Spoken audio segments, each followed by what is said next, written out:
He was exhausted, his body failing him, but he refused to lower his salute. Then, out of nowhere, the roar of engines filled the air, and in an instant, everything changed. The heat was unbearable. It crawled over the pavement, shimmering in waves that made the whole world look like it was melting. The kind of heat that pressed into your skin, soaked into your clothes, and made the air feel too thick to breathe. But Elijah Carter didn't move. He stood at the intersection, his right hand raised in a perfect salute, fingers pressed together, his posture rigid despite the ache creeping into his muscles. His left arm, useless, bound up in a sling, hung at his side. The uniform he wore was old but well kept, the patches slightly faded, the medals on his chest catching the harsh Louisiana sun. The procession moved slowly down Highland Road, cutting through the heart of Baton Rouge. A long line of police cruisers, their lights flashing silently, led the way. Behind them came the fire trucks, each draped with massive American flags, their ladders extended skyward in salute. Then, at the center of it all, the flag-draped casket. It sat on the flatbed of a military vehicle, surrounded by an honor guard. Men in crisp dress blues marched beside it, their movements stiff, precise, trained. This wasn't just any funeral. This was a soldier's farewell. Elijah's breath came slow, controlled. His body had learned a long time ago to push through pain, to stand when it hurt, to endure when every muscle screamed for relief. And that was exactly what he was going to do now. It didn't matter that he didn't know the young man being laid to rest today. It didn't matter that no one had asked him to be here. What mattered was respect, and respect meant standing. A few people had gathered on the sidewalks, some holding small American flags, others simply watching with quiet expressions. A woman in a sundress wiped away a tear, gripping her husband's arm. A man in an old Air Force cap stood beside her, his lips pressed in a thin line. But most people didn't stop. A car sped through the green light, its driver barely glancing at the scene. A teenager on a skateboard weaved between pedestrians, AirPods jammed in his ears, oblivious. A businessman paused, checked his watch, then shook his head and hurried across the street. A mother walked by, pushing a stroller, her toddler pointing excitedly at the flashing lights of the procession. She gave a quick glance toward Elijah, but didn't stop. Even the ones who did notice only spared a second before moving on. It was just another afternoon, just another traffic delay. The sun continued to beat down. Elijah could feel the sweat rolling down the back of his neck, soaking into the collar of his uniform. His shoulder throbbed, the dull, pulsing pain of an injury that never fully healed. His fingers twitched. How long had he been standing here? 15 minutes? 30? His feet felt like they were planted in cement. His legs burned from staying locked in place. His pulse had started to pound in his ears, but he didn't lower his hand. His vision blurred for a second, and he had to blink hard to stay focused. He wasn't going to let it happen. Not here, not now. He just needed to breathe. But then something inside him shifted. A thought he hadn't wanted to face. If he collapsed here, would anyone even care? Would someone catch him? Or would they just keep walking, maybe glance at him for a moment before deciding it wasn't their problem? The thought dug deep, because the truth was, this moment wasn't new to him. He had felt invisible before. How many times had he seen veterans standing on street corners wearing old uniforms that no one acknowledged? How many men had he served with who had come home only to disappear into the background? Too many. And now here he was, standing alone, his body screaming at him to sit down, rest, give in. But he wouldn't, because no one else was going to salute this soldier. No one else was going to stand here long enough to feel the weight of it. So, even if his legs buckled beneath him, even if his shoulder burned like fire, even if the world refused to see him, he would stand. A car slowed down. The driver, a man in his 40s, still in his work clothes, glanced over at Elijah. His brows furrowed for a second, and his fingers tapped against the wheel like he was debating something. Then the light changed, and he drove away. Elijah didn't move. He couldn't. His hand was still raised. His arm was still locked in place, and the pain was still there, digging in deeper. But just as the next wave of exhaustion started to creep in, he heard it. A sound in the distance, A deep, low rumble that wasn't a car, wasn't a truck. Something different, something getting closer. And for the first time in a long time, Elijah wasn't alone anymore. The heat wasn't just uncomfortable anymore. It was a weight pressing down on him, squeezing every last drop of energy from his body. Elijah could feel everything. The sweat soaking into his uniform, the slow, sharp ache in his knees, the way his boots felt like they had fused with the pavement. His left arm, the one strapped tight in the sling, had long gone numb. His right arm, still raised in salute, was trembling now, just slightly, just enough that he could feel the muscles pulling, tightening, threatening to give out. But still, he didn't move. Not yet. Not while that casket was still rolling through town. The pain in his shoulder felt like someone had driven a knife through it and kept twisting. But pain was familiar. He had lived through worse. He had survived worse. So he clenched his jaw and kept his hand up. Even when the sun burned into his skin, even when his legs threatened to buckle beneath him, even when he could feel his body betraying him, little by little, because this wasn't about him. This was about the Marine in that casket, the young man whose name Elijah didn't even know. But that didn't matter, because once, not so long ago, that could have been him. The procession moved on, turning the corner, disappearing down the road. The sound of distant sirens faded, and yet Elijah remained. His body screamed at him to stop. His hand shook now, the muscles cramping, his fingers barely holding together. But still, no one stopped. A woman with a shopping bag glanced over, hesitated, then kept walking. A man at the bus stop pulled out his phone and snapped a picture. He didn't say anything, didn't approach, just took the photo, nodded slightly to himself, then turned his attention back to his screen. A delivery driver in a brown uniform paused, looking over at Elijah from across the street. He pulled off his hat, wiped sweat from his forehead, then sighed and got back into his truck. Nothing changed. People noticed. And then they walked away. Elijah's mind started slipping. His vision blurred for half a second before he forced himself to focus. But now, something dangerous crept in. Doubt. How much longer could he stand here? He had fought in wars. He had carried brothers off the battlefield. He had spent nights alone in hospital rooms, wondering if his body would ever work the same way again. But this was different. This was helplessness. Because he had done what was right. He had shown up, he had stood his ground, and yet no one seemed to care. Would it even make a difference if he collapsed right here, right now? Would someone step in, or would they just keep walking? He swallowed hard, pushing the thought away. No, that didn't matter. He wasn't here for recognition. He was here for the fallen, even if no one else understood, even if no one else stood with him. But then, he felt it. A shift. Not in the air, not in the heat, in the people. A man across the street stopped mid-step. He had been walking toward a cafe, keys in hand, but now his gaze was locked on Elijah. A teenage girl, sitting on a bus bench, lowered her phone. For the first time, she wasn't scrolling. She was watching. A woman in a red car, waiting at the intersection, pulled off her sunglasses.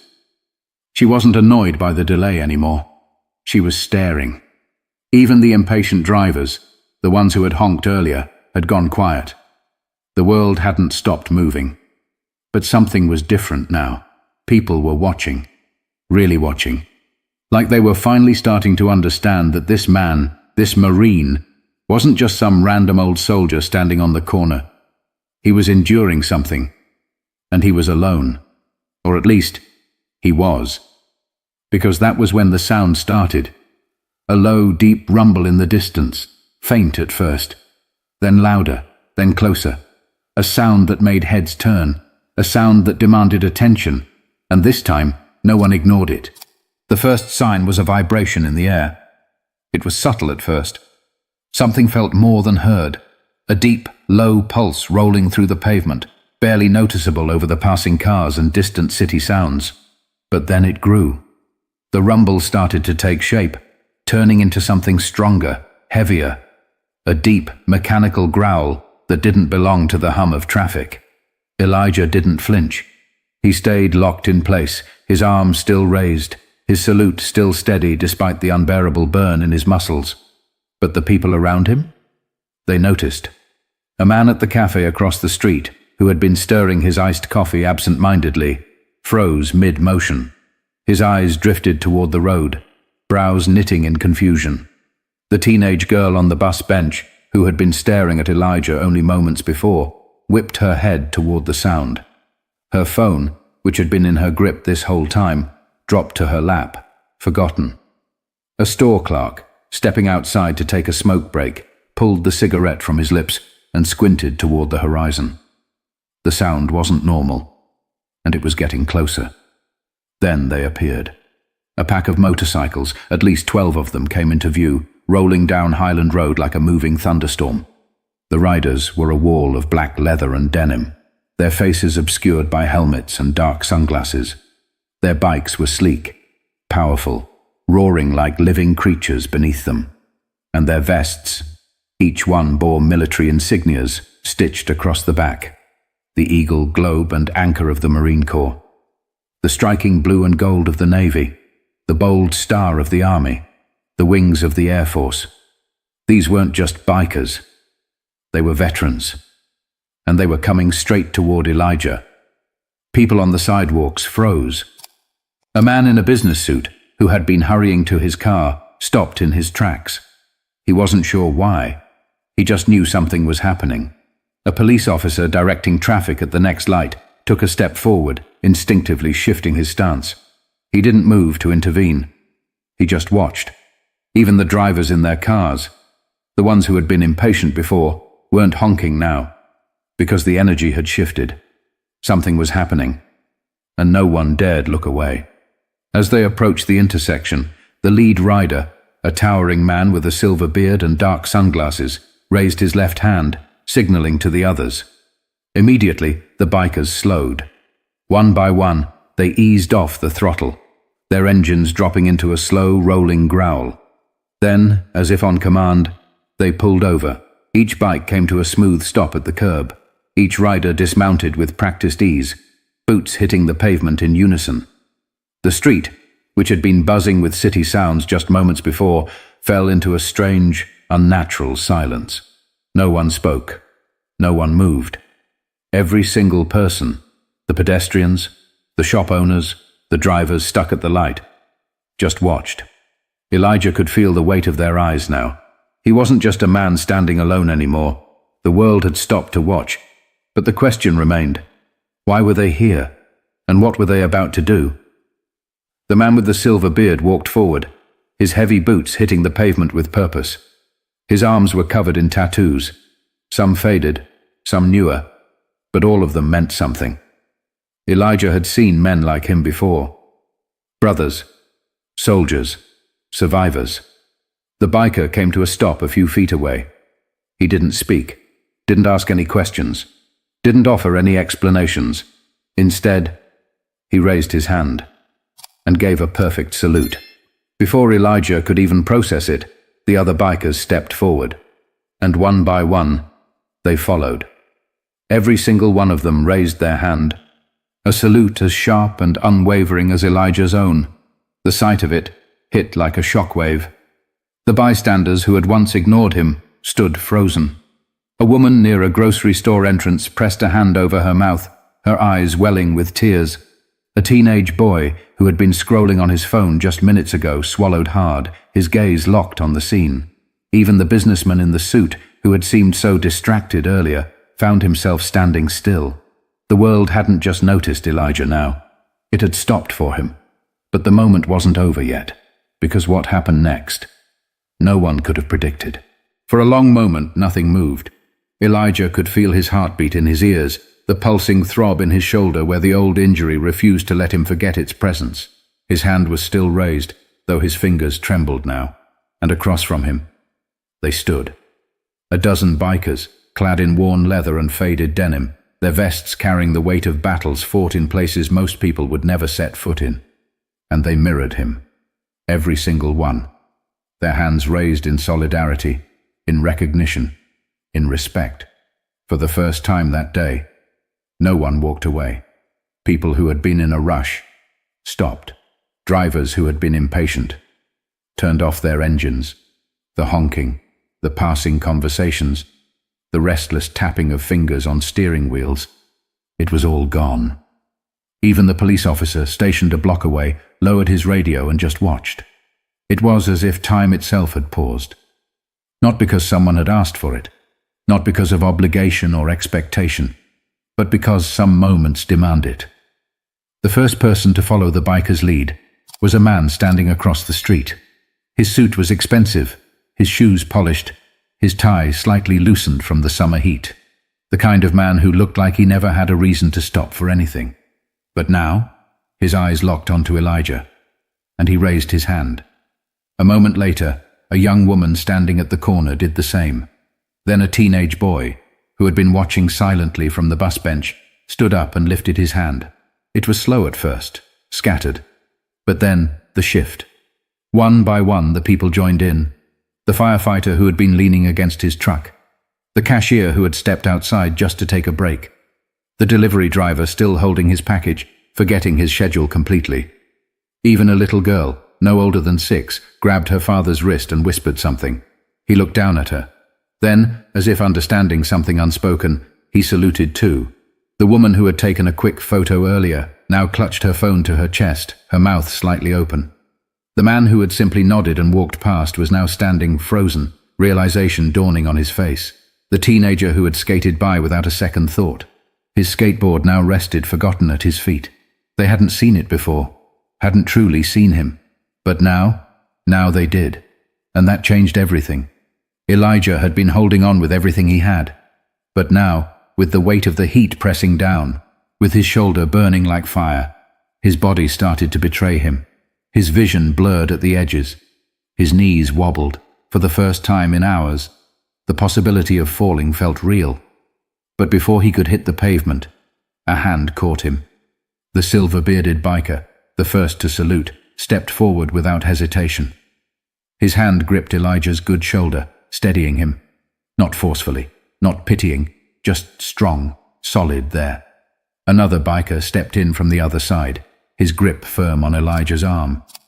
And then, Elijah wasn't holding himself up anymore. They were. They didn't say a word. Didn't need to. Because brothers in arms don't let each other fall.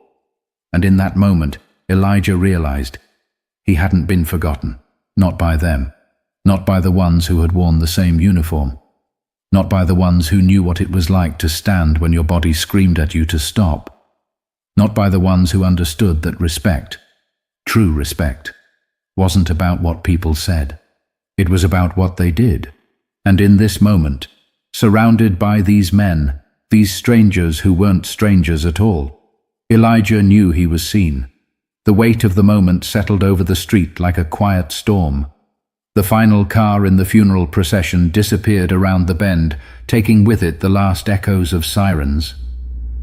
The crowd, once just passers-by, had become part of something larger. And then, breaking the silence, a single note rang out. A bugle. Somewhere, a musician had stepped forward, and taps, slow, haunting, reverent, began to play. The world stood still. For one soldier, for all of them, for the ones who came home, the ones who didn't, and the ones who had been left behind. And as the final note faded into the summer air, Elijah's salute finally dropped. His arm was too weak to hold it up any longer, but it didn't matter anymore. Because now, he wasn't saluting alone. The moment the first note of taps rang out, the world seemed to stop breathing. The street, once filled with passing cars, murmuring conversations, and the restless shuffling of pedestrians, froze in place. It was the kind of sound that didn't need an announcement. It demanded reverence. It commanded respect. Elijah stood there, his arm finally dropping to his side, his body screaming for relief. His legs felt like concrete, his uniform was soaked in sweat, and his shoulder was a dull, throbbing ache that wouldn't let up. But the pain no longer mattered, because now, he wasn't the only one standing. The silver-bearded biker remained at Elijah's side, his stance as strong as the day he left the service. The other bikers, still in their salutes, didn't waver.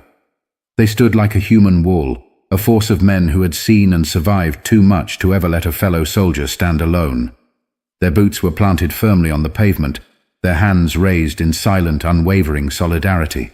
And the people around them, the ones who had once been strangers, the ones who had ignored Elijah, the ones who had hesitated, they weren't hesitating anymore. The bugler, an older man in a crisp navy blue uniform, played taps with slow, deliberate precision. Each note hung in the air, stretching over the crowd, over the businesses, over the stopped cars. A woman inside a diner, who had been sipping her coffee just moments before, now had her hand pressed over her heart. A city worker, still holding his broom, bowed his head. A father reached down, gripping his son's small hand, whispering, "Watch this, remember this." People didn't just see what was happening, they felt it, the weight of it, the meaning of it. They stood, not because they had to. They stood because they knew they should. The businessman, who had rushed past Elijah earlier, now stood motionless, his phone hanging forgotten in his hand. The teenage boy, who had once glanced at Elijah and walked on, now stood stiff, his lips pressed together, his gaze locked on the bikers. The delivery driver, still clutching a package, had tears in his eyes. Even the police officer, who had remained professional and detached, had removed his hat and was holding it over his heart. This wasn't just about Elijah anymore. This was about something bigger, something deeper. And for the first time, in a long, long time, people remembered. As the final haunting note of taps faded into the thick summer air, Elijah's body finally reached its limit. His legs wobbled, his knees buckled, and for a brief, terrifying second he thought, "This is it. I'm going down." But before his body could hit the pavement, two hands caught him, one on his right, one on his left. The bikers. The silver-bearded rider, still strong despite his age, had gripped Elijah's arm, steadying him. Another biker, a younger man with sharp eyes and a quiet presence, had stepped in on the other side, catching Elijah before he could collapse. They held him up. They didn't speak.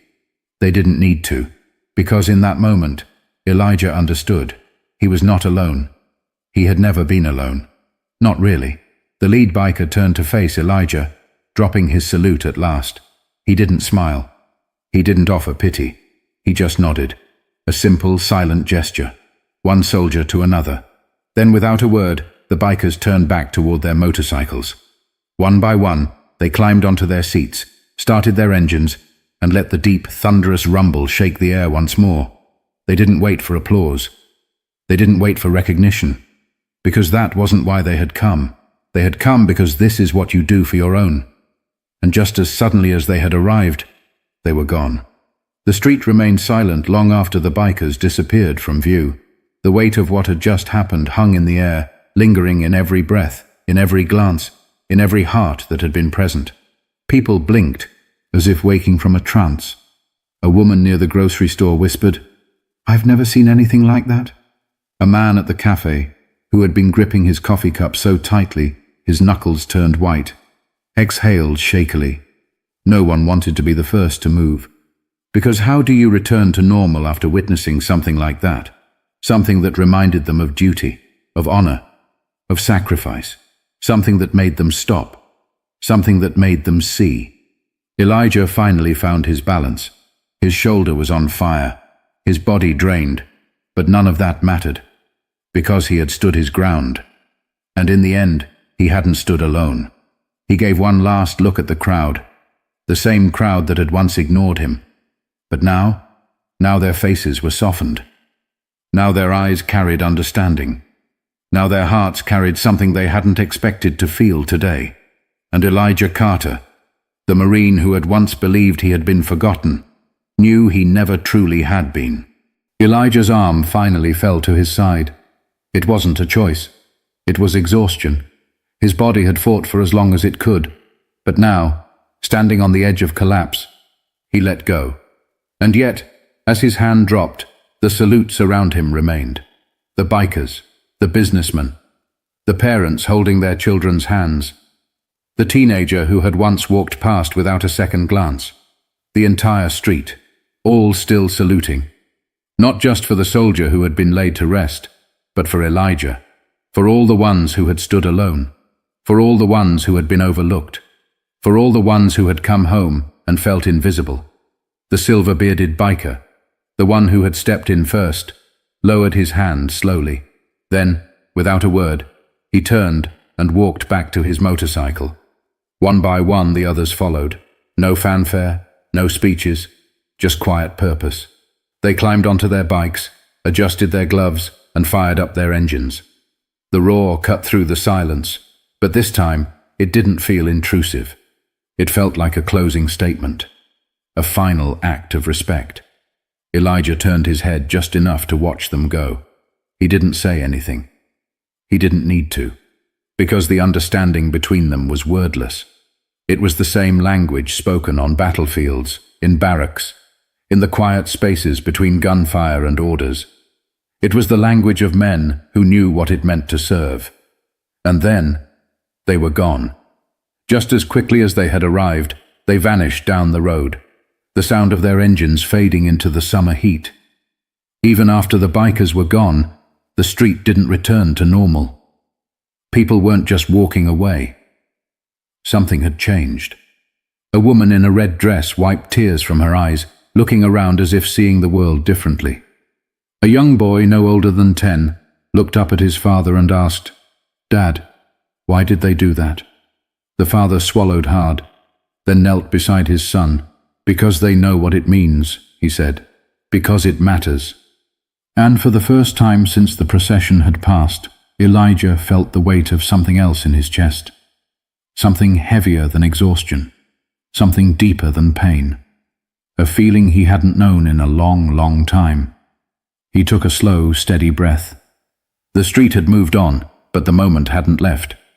He could feel it, in the way people looked at him differently now, in the way they lingered, unwilling to break the silence, in the way a complete stranger, a man in his 30s with no military background, walked past, placed a hand on Elijah's shoulder, and squeezed gently. No words, just acknowledgement.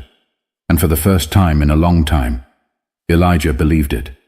He wasn't invisible, he hadn't been forgotten. And maybe, just maybe, the world hadn't stopped caring after all. This story isn't about one man. It isn't about one salute.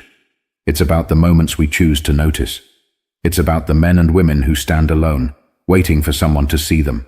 So, the next time you pass by a veteran, a soldier, or anyone who has sacrificed for something greater than themselves, don't just walk by. Don't assume someone else will step in. Because sometimes, a single act of recognition can change everything. If this story moved you, hit like, share, and subscribe. Let's make sure no act of service ever goes unnoticed.